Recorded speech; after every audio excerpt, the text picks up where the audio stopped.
Kenapa? Karena ini bagian dari sikap tegas kita pada bahwa dapur harus hygiene sesuai dengan standar apapun lah gitu, tapi harus hygiene ya, hygienis. Terus kemudian kita akan tegakkan SOP, nggak ada kompromi dengan SOP sekarang. Kita minta PPI masuk dengan jam kerja seperti di awal. Alhamdulillah dulu kan di awal-awal ternyata sampai bulan-bulan April itu hampir nggak ada kejadian. Betul, Bu. Hampir tidak ada kejadian. Karena apa? Masih banyak SPPI yang menuhin dia bekerja dengan benar. Sesuai SOP. Masuk jam 4, ngecek bahan baku, sampai jam 8-9 dia pulang atau istirahat. Kalau ada kan biasanya di SPPG oleh mitra disiapkan juga tempat tidur, mungkin dia istirahat. Nanti pas mulai masuk jam 1 dia datang, dia ngawasi bagaimana proses. Karena ada misalnya kejadian di Garut, ini persoalannya sepele. Gasnya mati, gasnya habis. Ketika gasnya habis kan berhenti nih masak. Berhenti masak ini bisa menyebabkan munculnya bakteri. Betul. Nah itu, nah ini supaya nggak terjadi lagi yang kayak begini. Kalau ada SPP-nya ngawasi kan, dia juga akan prepare gasnya. Tapi mengawasi ada 9.000 dapur ini seperti apa, Bu? Apa yang kemudian gebrakan yang akan dibikin oleh BG? Sebetulnya kan ini pengawasan itu dilakukan di sini. 1, SPPE-nya langsung di dapur. 2, ada yang namanya Korwil. Korwil itu bosnya SPP ini di kabupaten. Ada lagi namanya Karek, koordinator di regional. Lalu mereka ini semua dapur kan diwajibkan punya CCTV.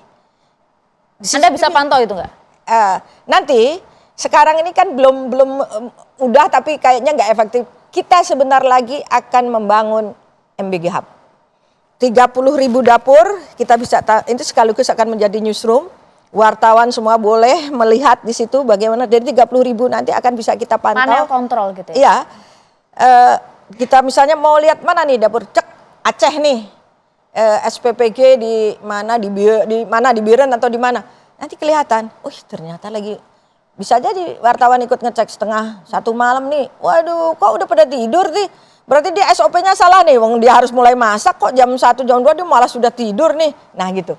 Nanti semua kami dari BGN kita juga deputi pengawas pemantauan dan pengawasan kita tegakkan lagi ya kan. Harus melakukan pengawasan melekat dan saya sudah instruksikan untuk inspeksi terus.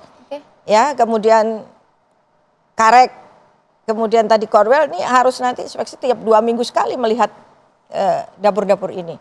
SOP-nya yang paling penting ditegakkan. Masak harus jam berapa, bahan bakunya harus seperti apa, diantar harus jadi berapa, dan yang paling penting yang terbaru kita akan belikan barcode.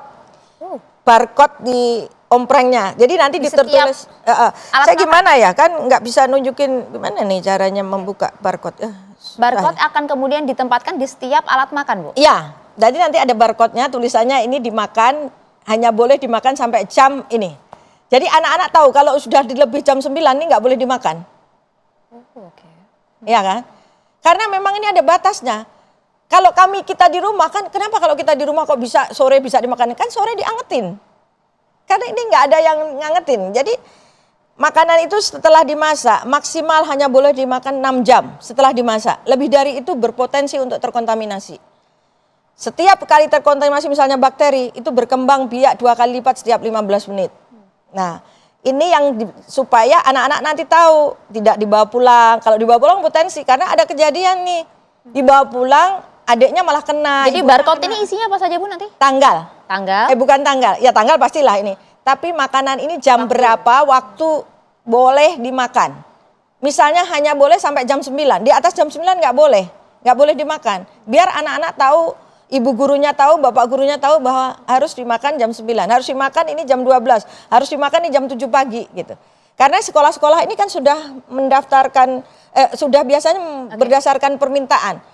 Kami minta diantar jam sekian, jam sekian, jam sekian. Nah, malam ini juga lewat TV One, saya akan mengumumkan program terbaru dari BGN ini, apa namanya? Selama ini kan begini, orang tua ini jadi saya minta kepada seluruh rakyat Indonesia, mari, ini program yang luar biasa untuk anak-anak Indonesia. Kita mengawasi bersama-sama. Saya minta semua, mohon dibantu kami untuk mengawasi dapur-dapur kami, dapur-dapur SPPG, dan bila entah itu Bapak Ibu menemukan apapun, dapurnya jorok, nyuci omprengnya nggak bener, atau ternyata belanja bahan bakunya sudah tidak fresh, atau anak-anak mengalami keracunan atau mengalami apalah kesehatan. Karena jangan salah ya, kita juga menemukan di investigasi tidak semua itu karena keracunan. Alergi. Ada alergi gitu.